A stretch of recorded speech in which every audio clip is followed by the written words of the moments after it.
Hey guys, Chris here again with Project Nerf, and this week we're going to do our mod guide on the new flagship blaster, the Infinus. Now our objective for this mod is going to be get some flywheel performance out of this thing without compromising the loading feature and the nifty LED back here that gives us our status. So without further ado, let's get this sucker cracked apart and get to it.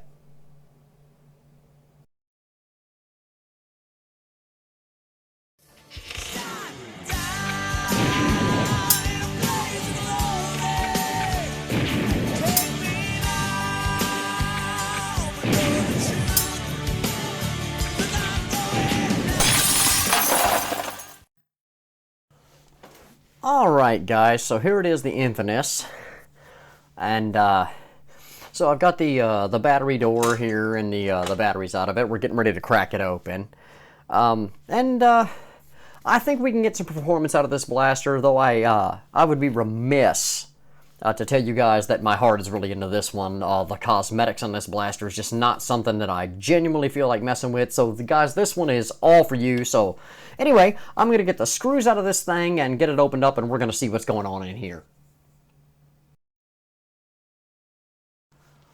Alright, well, we got it opened up without too much difficulty here. And holy cow, guys, what a mess.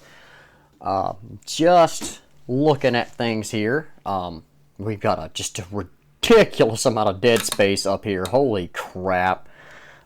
Which I guess is good if you wanted to cut this angled foregrip off, because I don't like it anyway. And then we've got a pusher in here that looks pretty much like a rapid strike pusher. There's a motor going here. That is for the dart pusher mechanism. There's another one, I assume, that pushes the slider mechanism here down to feed the darts into the magazine. The PCB board is back here, and I don't know how easy that's going to be to dislodge, especially with all of its wires. So we'll see if we can get that loose. Obviously, it's got a big battery compartment. It was funny, as I was opening it up, one of the battery dividers for the D batteries just fell out of it. And there goes the other one, so no problems there. Not really any dead space in here. So, as far as the board goes, first thing I'm looking at, this one might be just a little bit better than the regulator's board, as I noticed there's no thermistor on this. It's very, very simple positive-negative connection here, which is good. I've got switches out the yin-yang over here, safety stuff. I mean, holy crap, guys. There is a lot of shit going on in here. Sorry for the foul language. So I think what we're going to do is, just like with our regulator, we're going to split the circuit. We're going to find the rev trigger as it goes in, which looks like it's like blue on blue right here. Here we go. And desolder that from the board right here.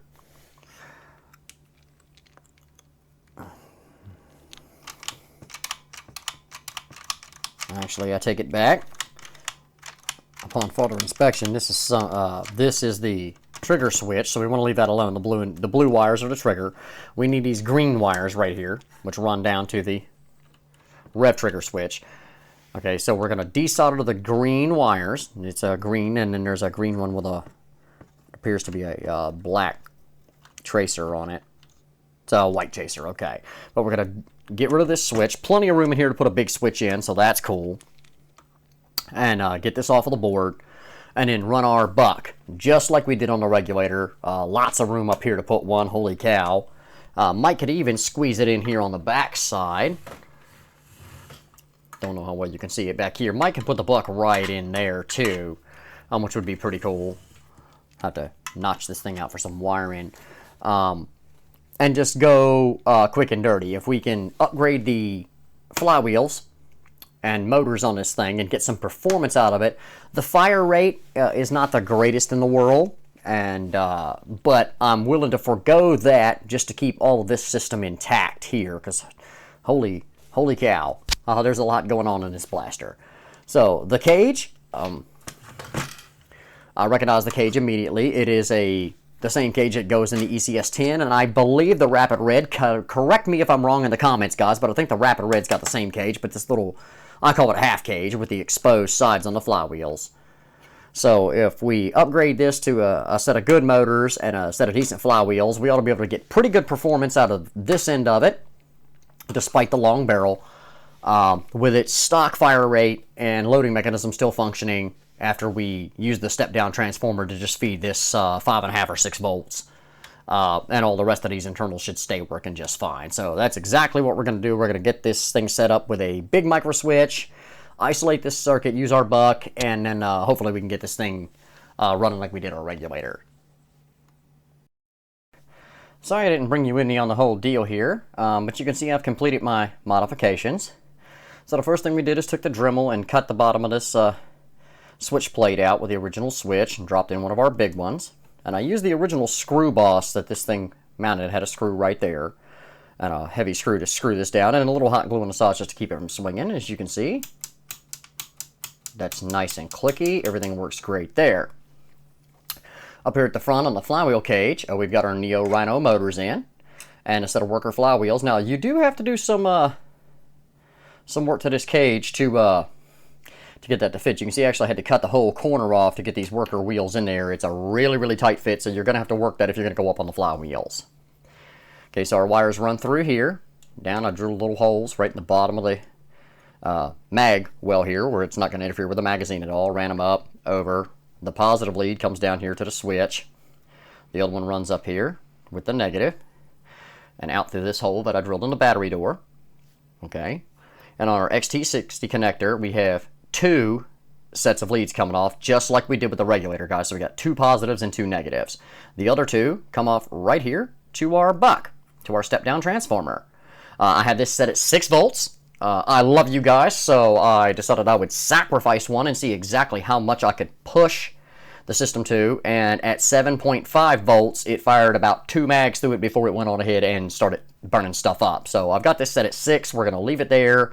The stock fire rate is what it's going to be, but we should have retained all of our stock functions, and definitely got a big boost out of our flywheel performance. So give me just a second here. I'm going to load a mag up, and we'll see if it works.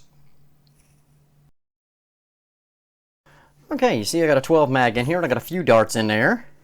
And you can see our status indicator light over here is red, which means that it either has a jam or the jam door's not shut. Well, this is the jam door switch right there. So as soon as we push this, it should turn green back here. There it goes. It's ready to go now, so we should be able to go ahead and fire this thing.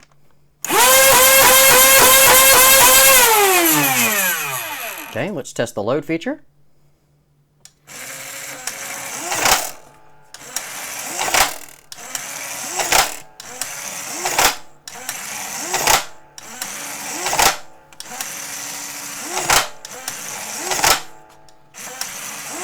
And fire it again.